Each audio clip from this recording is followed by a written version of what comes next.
না আমাদের আসলে যখন আমরা সেই দৃশ্য চিন্তা করি আমরা কিছু বলতে পারি না, কারণ যেই বাচ্চারা ক্লাস 1-2-তে পড়ে তাদের এইভাবে দগ্ধ হয়ে তাদের জীবন হারানো কতটা কষ্ট হয়েছে সেই সময় তাদের, কিংবা এখনও যারা হাসপাতালে কাতরাচ্ছে তাদের কতটা কষ্ট হচ্ছে, এটা আসলে ভাষায় ব্যক্ত করা সম্ভব নয়।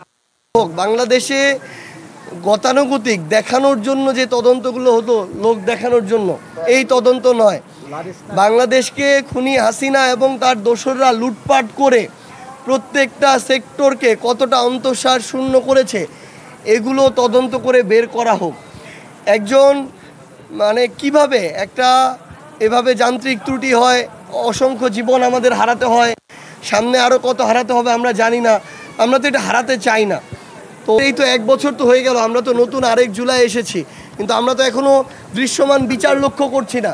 যতটুকু বিচারের অগ্রগতি হওয়া দরকার ছিল আমরা এতটুকু লক্ষ্য করছি না।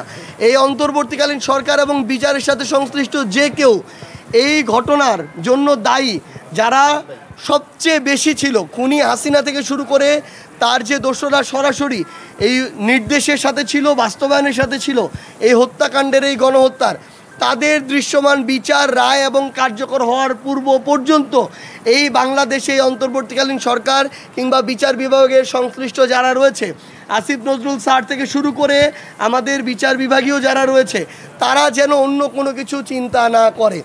তারা অন্য কোনো কিছু চিন্তা করলে আমাদের এই শহীদ মায়েদের উপর দিয়ে তাদেরকে যেতে হবে। আমরা তাদের যে